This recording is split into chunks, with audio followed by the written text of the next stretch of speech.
कि एक मामला हरियाणा का है, लंबित है अदालत के अंदर। मामला है पलवल विधानसभा से जुड़ा हुआ।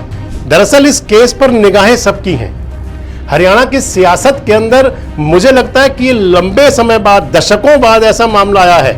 बाकी तो मामले बहुत जाते हैं। पहली बार पलवल के विधानसभा चुनाव को चुनौती दी गई। करण सिंह दलाल ने गौरव गौतम के चयन को चुनौती दी। करण सिंह दलाल का आरोप था कि धर्म के नाम पर वोट मांगे गए, तमाम क्लिप लगाई उसके अंदर, तमाम फोटोज लगाए, साक्ष्य पेश किए। मैं आपको बता रहा था कि कभी अदालत में जज साहब नहीं होते, कभी एक पक्ष का वकील नहीं होता, कभी दूसरे पक्ष का वकील नहीं होता, कभी छुट्टी हो जाती है, तमाम कारण होते हैं। और ये हरियाणा की राजनीति में मैं आपको आज बता दूं कि इस फैसले की नजीर बनेगी। इसको आगे हमेशा उदाहरण के तौर पर दिया जाएगा। दोस्तों नमस्कार, मैं संजय मग्गू और मौजूद है देश रोजाना के डिजिटल मीडिया मंच पर। जब किसी व्यक्ति को कहीं कोई उम्मीद नहीं दिखाई देती तो फिर उसको कानून का सहारा होता है, न्यायालय का सहारा लिया करता है। हालांकि अदालती प्रक्रिया कुछ ऐसी है कि वहां कभी वकील नहीं आते, कभी जज साहब छुट्टी पर चले जाते हैं, कभी छुट्टियां आ जाती हैं। लेकिन इसके बावजूद भी चाहे कोई वादी हो, चाहे कोई प्रतिवादी हो, यानी कि चाहे किसी को न्याय की चाह हो और या फिर सोचता हो कोई कि अदालत के चौखट पर उसको न्याय मिल जाएगा, सभी देखते हैं अदालत की तरफ ही हैं। तमाम फिल्में भी बनी, चाहे वो दामिनी फिल्म हो। आपको ध्यान होगा वो किरदार सन्नी देओल का जिसमें वो कहते थे कि मिलती है तो सिर्फ तारीख, तारीख पर तारीख। ध्यान होगा आपको वो सीन, देख भी लीजिए। तारीख पर तारीख, तारीख पर तारीख, तारीख पर तारीख, तारीख पर तारीख मिलती रही है, लेकिन इंसाफ नहीं मिला मिलोड, इंसाफ नहीं मिला। मिली है तो सिर्फ ये तारीख। इससे आगे बढ़े तो जॉली LLB 2 आपको जरूर ध्यान आती होगी। जज के किरदार में बैठे हुए जो सिने अभिनेता थे, उन्होंने कहा था कि एक जिस प्रकार से अदालतों की स्थिति है, इतने मुकदमे लंबित हैं, लेकिन इसके बावजूद सबको उम्मीद रहती है न्यायालय से। लगता है आदमी को कि जब शासन प्रशासन कोई नहीं सुनेगा तब अदालत सुनेगी, और एक दूसरे से कहते भी हैं कि आपको मैं अदालत में देख लूंगा, सी यू इन द कोर्ट। देखिए, आप इस सीन को भी देख लीजिए। आज भी हिंदुस्तान में जब कहीं दो लोगों के बीच में झगड़ा होता है ना, कोई विवाद होता है, तो एक दूसरे से क्या कहते हुए पाए जाते हैं? I will see you in court. दरअसल इन दोनों बातों का, इन दोनों सीन्स का मैं आपसे जिक्र इसलिए कर रहा था कि एक मामला हरियाणा का है, लंबित है अदालत के अंदर। मामला है पलवल विधानसभा से जुड़ा हुआ। पलवल विधानसभा का जो चुनाव हुआ था, जिसका रिजल्ट आया था 8 अक्टूबर 2024 को। चुनाव जीते थे युवा चेहरे गौरव गौतम, और उन्होंने हराया था दिग्गज नेता करण सिंह दलाल को। लगभग 33-34 हजार वोट का डिफरेंस था। पलवल के अंदर एक रिकॉर्ड बना था चुनाव का, और उसके बाद एक रिकॉर्ड और बन गया, क्योंकि आज तक कभी पलवल के अंदर, जब से ये लोकतांत्रिक इतिहास है, संसदीय इतिहास है, कभी पलवल में चुनाव को चुनौती नहीं दी गई थी। पहली बार पलवल के विधानसभा चुनाव को चुनौती दी गई।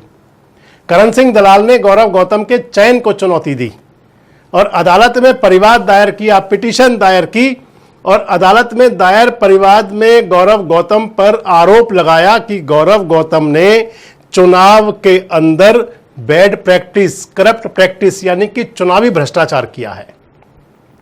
करण सिंह दलाल का आरोप था कि धर्म के नाम पर वोट मांगे गए, तमाम क्लिप लगाई उसके अंदर, तमाम फोटोज लगाए, साक्ष्य पेश किए।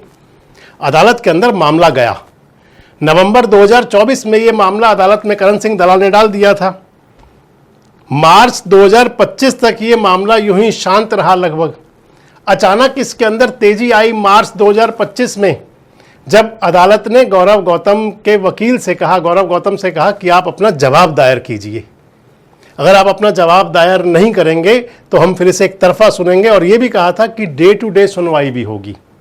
हालांकि स्थिति अगर देखें तो इस केस के अंदर जब से ये बात अदालत ने कही थी और आज तक लगभग 10 तारीख लग चुकी हैं उसके अंदर। मैं आपको बता रहा था कि कभी अदालत में जज साहब नहीं होते, कभी एक पक्ष का वकील नहीं होता, कभी दूसरे पक्ष का वकील नहीं होता, कभी छुट्टी हो जाती है, तमाम कारण होते हैं जिससे केस लंबे भी खिंचते हैं। इस परिवाद के अंदर जो पिटीशन थी करण सिंह दलाल की, बाद में गौरव गौतम ने इसका जवाब दिया। दरअसल आपसे इस वीडियो में मैं सारा जिक्र करूंगा, कुछ जिज्ञासा है हमारे दर्शकों की, व्यूवर्स की, और हमारे व्यूवर्स मेरे फेसबुक और यूट्यूब के जो वीडियोस पुराने थे उस पर डाल भी रहे थे। दरअसल एक पिटीशन इसके अंदर करण सिंह दलाल ने डाली पहले, जिसका जवाब गौरव गौतम ने दिया। करण सिंह दलाल की पिटीशन थी कि धर्म के नाम पर वोट मांगे गए, इलेक्शन की करप्ट प्रैक्टिस की गई, और उसके अंदर जो संबंधित धाराएं थी कानून की, उसके तहत वो अदालत में परिवाद दायर हुआ। गौरव गौतम के वकील ने जवाब दिया, और गौरव गौतम के वकील ने जवाब के साथ में इसमें 7-11 और लगा दी। यानी कि 7-11 का मतलब होता है कि जो प्रतिवादी था, उस प्रतिवादी पक्ष ने कहा कि वादी पक्ष की याचिका में दम नहीं है, इसलिए इसको निरस्त कर दिया जाए। ये 7-11 के तहत करण सिंह दलाल की जो पिटीशन का जवाब गौरव गौतम ने देते हुए साथ साथ 7-11 लगा दी। अब अगर 7-11 एक्सेप्ट हो जाती है, उसको जज साहब मान लेती हैं, तो फिर ये केस ही खत्म हो जाएगा। और अगर 7-11 को नहीं मानती और उसको निरस्त करती हैं और कहती हैं कि याचिका सुनने लायक है, दरअसल अभी तक जो पेश है वो ये है कि 7-11 का जवाब साथ साथ ही करण सिंह दलाल के वकील ने दे दिया। अब उस पर बहस होनी है, आर्ग्यूमेंट होनी है उस पर, और उस आर्ग्यूमेंट पर अब लगातार 3-4 बार तारीख मिल चुकी हैं। एक तारीख छुट्टियों से पहले थी, फिर उसके बाद में तारीख मिली थी 4 जुलाई की, 4 जुलाई को तारीख मिली, फिर तारीख आई उसके अंदर 16 जुलाई की। 4 जुलाई को बताते हैं कि गौरव गौतम के वकील साहब ने कहा कि भाई हम इसमें जो एजी साहब पेश होंगे, जवाब एजी साहब देंगे, अटॉर्नी जनरल। 16 तारीख लगी तो एजी साहब पेश नहीं हुए।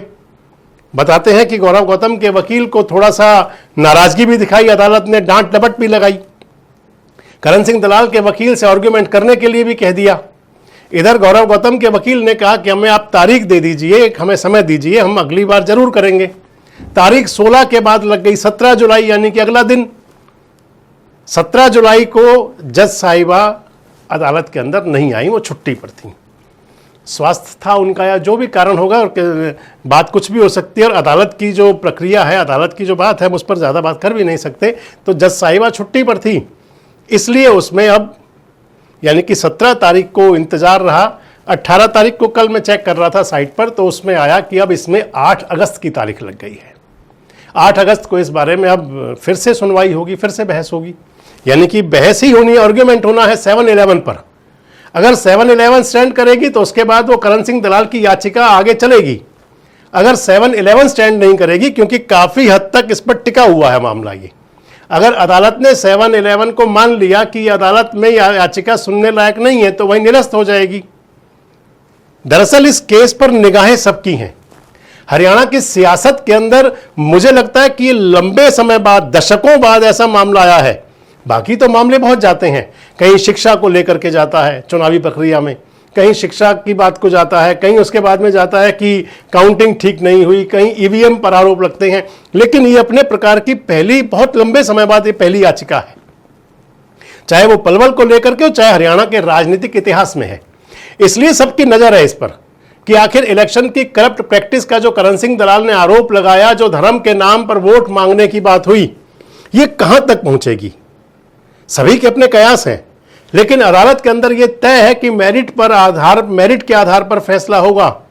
अदालत बड़ा देख करके और इस पर अपना निष्कर्ष देगी। और ये हरियाणा की राजनीति में मैं आपको आज बता दूं कि इस फैसले की नज़ीर बनेगी, इसको आगे हमेशा उदाहरण के तौर पर दिया जाएगा।